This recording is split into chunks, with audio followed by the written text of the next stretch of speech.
안녕하세요. 해외 거주 한인 네트워크 바다 회원 여러분, 반갑습니다. 네, 안녕하세요. 캐나다에 계신 분도 또 다른 나라에 계신 분도 많으실 텐데요. 그래서 오늘은 좀 외부자의 시선으로 캐나다 내부의 복잡한 이야기를 해볼까 합니다. 네, 바로 캐나다 엘버타주의 분리독립 움직임인데요. 맞아요. 최근에 다시 좀 얘기가 나오고 있죠. 저희가 관련 뉴스 보도나 인터뷰 같은 자료들을 좀 모아봤습니다.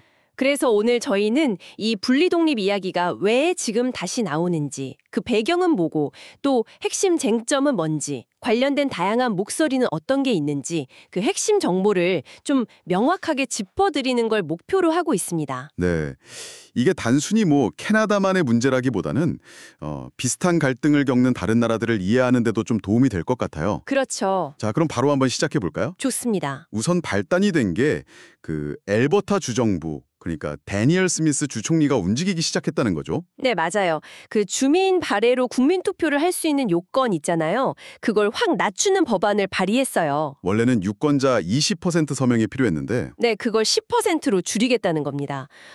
상당히 파격적이죠. 10%면 와우, 정말 문턱이 많이 낮아지네요. 그렇죠. 표면적으로는 시민들 목소리를 더 잘 듣겠다 이런 취지인데 아무래도 분리독립 논의를 좀 더 쉽게 시작할 수 있게 한다는 그런 상징성이 크죠. 스미스 주총리 본인은 직접 분리독립을 추진하는 건 아니다. 하지만 청원이 요건 갖춰서 들어오면 경청하겠다, 이런 입장이라고요. 네, 딱 그런 스탠스예요. 근데 이게 또 연방선거 직후에 나온 거라 여론 해석이 나오고 있죠. 본인은 우연이라고 하지만요. 우연이라. 근데 단순히 그 국민투표 요건 완화만 있는 게 아니라면서요. 주 차원에서 자체 투표 집계기를 쓰고 어디서나 투표 같은 것도 없애고 이런 선거 관련 변경사항도 있다고요? 네, 그런 얘기까지 나오면서 일각에서는 이게 혹시 투표 접근성을 좀 제한하거나 특정 세력에게 유리하게 만들려는 거 아니냐 이런 의구심도 제기되고 있어요. 물론 주정부는 효율성 때문이다 이렇게 말하고 있고요. 그렇군요. 그럼 이런 움직임에 대해서 엘버타 주민들 반응은 좀 어떤가요? 실제로 분리독립을 원하는 목소리가 큰 편인가요? 사실 엘버타 내에서 분리독립 정서는 꾸준히 있어 왔어요. 이게 갑자기 튀어나온 건 아니고요. 네네. 최근 여론조사를 보면 만약에 현재 연방정부, 그러니까 자유당 정부가 계속 집권한다면 엘버타 주민의 한 25%에서 많게는 30% 정도가 분리독립을 지지할 수 있다. 이런 결과도 나왔습니다. 25에서 30%면 이거 절대 무시 못할 숫자인데요? 그렇죠. 상당한 수치죠. 그 근본적인 불만이 대체 어디서 오는 걸까요? 그게 주로 연방정부 정책에 대한 불만, 특히 에너지 산업 규제에 대한 반감이 아주 큽니다. 엘버타 하면 또 석유 산업이죠. 네, 맞아요. 근데 연방정부의 환경 규제 같은 것들이 자기들 주 경제에 타격을 준다. 이렇게 느끼는 거죠. 그리고 좀 캐나다 정치가 동부 중심으로 돌아간다. 이런 소외감도 있고요. 소외감. 그래서 스미스 주총리가 예전에 오타와 뜻대로라면 엘버타 주민들은 어둠 속에서 얼어 죽게 될 것 이런 식의 강한 발언을 하기도 했거든요. 이게 그런 정서를 딱 보여주는 거죠. 실제로 독립 지지 집회도 열리고 있고요. 와, 발언 수위가 상당히 세네요. 근데 엘버타 내부의 이런 움직임에 모든 사람들이 다 동의하는 건 아니잖아요. 오히려 캐나다라는 나라의 근간과 관련된 아주 중요한 반론이 제기되고 있다고요? 네, 맞습니다. 바로 원주민 사회의 아주 강력한 반발입니다. 원주민 사회요? 네, 엘버타주뿐만 아니라 이웃한 서스케처원주의 원주민 지도자들이 이 분리독립 논의 자체가 자기들하고 영국 왕실 사이에 맺어진 그 신성한 조약, 영어로 트리티라고 하죠. 그 조약상의 권리를 침해하는 거다 이렇게 주장하고 있어요. 그 조약의 주체가 엘버타 주정부가 아니라 영국 왕실, 그러니까 연방 차원이다. 이게 핵심이군요? 바로 그겁니다.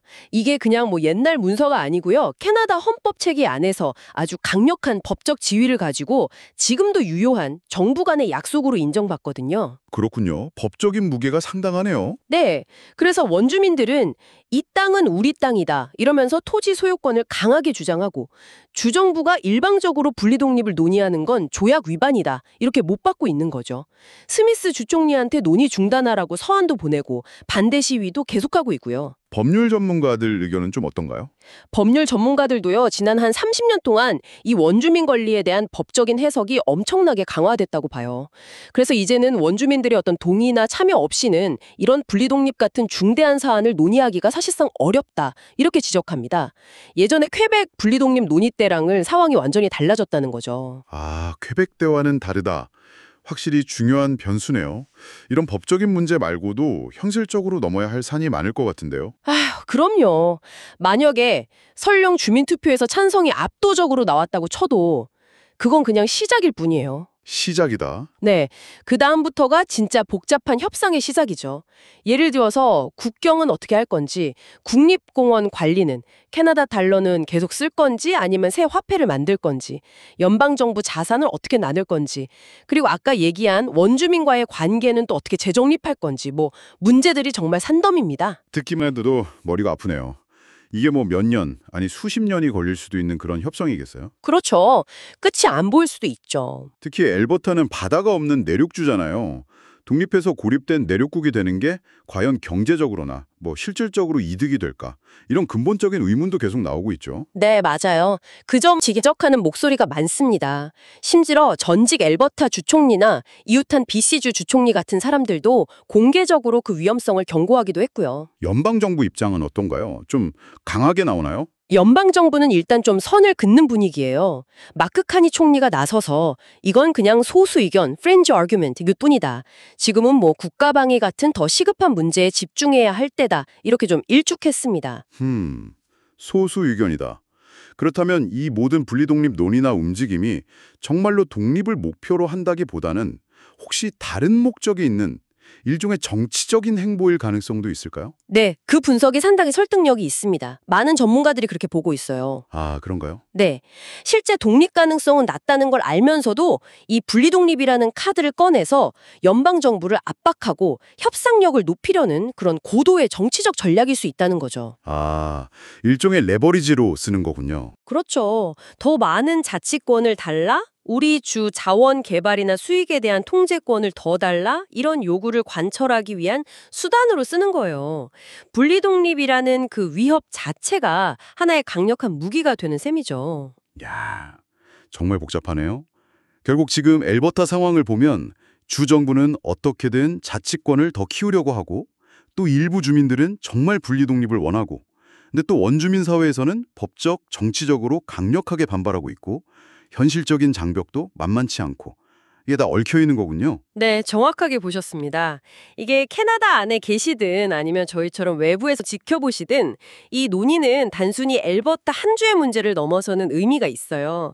캐나다라는 연방 시스템이 어떻게 작동하는지, 중앙정부랑 지방정부가 어떻게 힘겨루기를 하는지, 특히 그 자원 배분 문제나 원주민 권리같이 오래된 과제들이 어떻게 얽혀 있는지를 보여주는 아주 흥미로운 사례입니다. 네, 듣고 보니 정말 그렇네요.